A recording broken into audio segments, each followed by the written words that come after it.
the first thing out of your head, the first thing out of your mouth is not necessarily a final project. Like, don't be afraid to go in and edit and revise and make something as good as it can possibly be. All I recall are fireworks and fireflies that lit the sky, seem to imply if I could catch them, why couldn't I bottle up the stars, pennies in a jar? So the record is called Pennies in a Jar, and it's named after the song that I co-wrote with Burt Bacharach, and the concept of the record really was born of my producer, Sam Hollander, who came up with this amazing idea that I would travel the country and write with America's greatest singer-songwriters lovers, because I am absolutely in love with American popular song. My favorite songwriter of all time, Irving Berlin. And when me and Sam, my producer, met, he was like, that is so weird. Like, how did this little mixed kid from Minnesota fall in love with Irving Berlin's music? And, I told him, I saw his 100th birthday celebration party on TV when I was 5.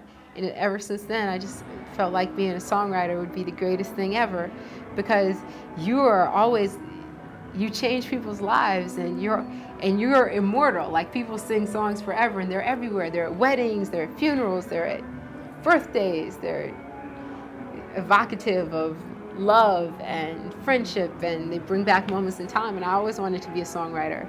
So I'm just really grateful Sam had this idea, and that there are some brave, wonderful, incredibly helpful people out there that took a chance on me and made it happen. Lord knows I've been lower, locked underneath the cellar door. I've been bent till I'm broke, but never poor.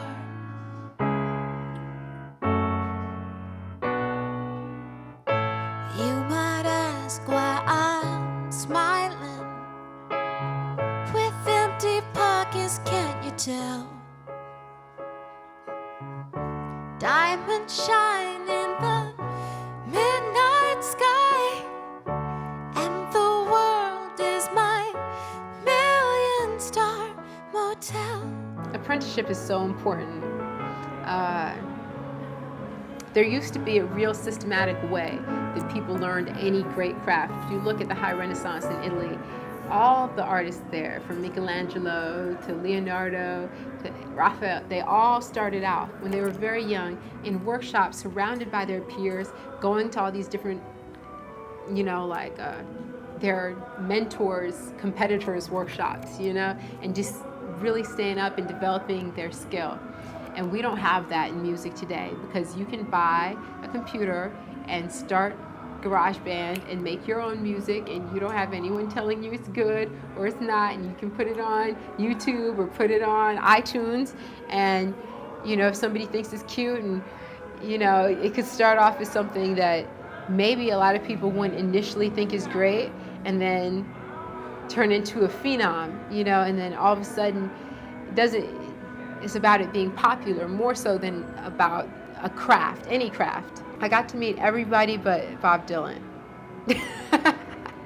The one. I got to meet everyone but him. With Miss Carole King, I met her separately. I met her while she was campaigning. And I was able to get a song that she started years ago. And the same thing with Mr. Dylan. I took songs that they wrote years ago, and I kind of wrote verses and bridges around their chorus ideas, and then sent them back for evaluation and review. To rock away, any way you wanna. Gotta rock your way, talk your way out of this town. Rock away, hit the ground running. You're one in a million, so never back down. Just rock away. Jeff Berry gives me the best advice about songwriting, I think. And that's, look at the song as you know, a baby, and it's not, when you're writing with someone else, or even when you're writing by yourself, it's not about what's best for you or what you like the best. Is it best for the baby?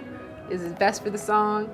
And it's great when you're in a situation with these legendary people and they're so generous. Like, you have an idea and they have an idea, and they conflict, and they could flex on you because they have all sold millions of records.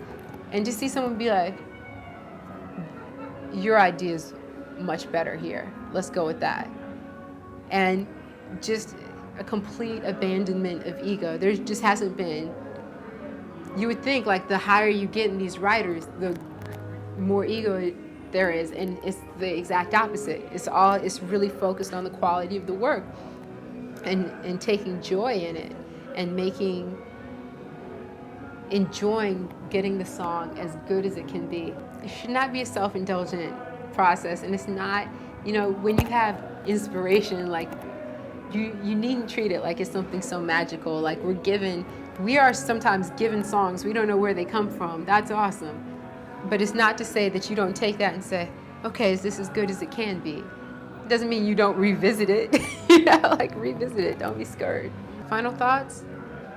I'm looking forward to just continuing to be happy, keep it all in perspective, make music, and love making music. Like, my greatest hope for the future is just to absolutely love passionately the act of making music, writing, performing, and not let anything take that away.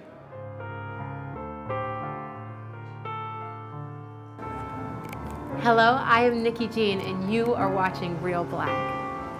All I recall are fireworks and fireflies that lit the sky.